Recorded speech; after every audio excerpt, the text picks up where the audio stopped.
Green, and welcome back to Living in the Go.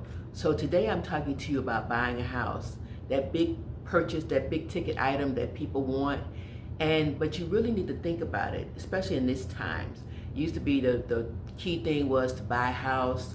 That was your next step in your journey to building wealth, and it's still one of the key components. Buying property, certainly having a business, and investing. Those are still the three tenets.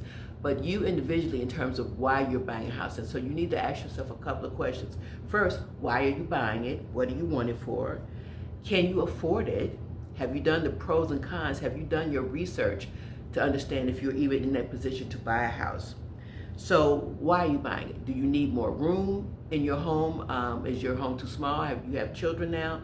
So those are things to consider when you're looking at buying a house. Also, if you're doing it because you have children, when you're buying a house, you want to make sure you're getting it in a good school district. So those are things to consider. Do you have enough money? I typically think 20% down is a great foundation. The reason for that is so you don't have to pay the private mortgage insurance that covers you in case you default on the loan with the banks.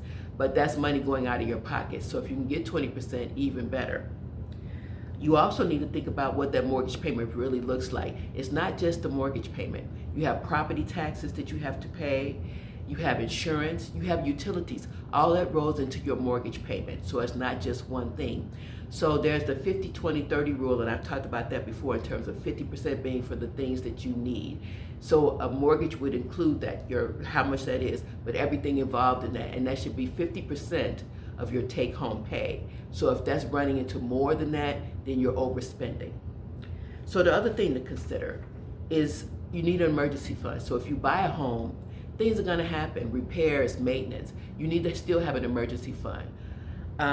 You don't wanna get a house and not be able to live. And what I call that is meaning that if you eat macaroni and cheese every night, then it's not a good investment for you because it's too much, it's out of your reach. Doing your homework. Look at your credit 6 months before you go to buy this house, because if there's a blemish on there, that's going to impact you in terms of the interest rate that you can get. Make sure that's all in good shape. You want to understand loan products.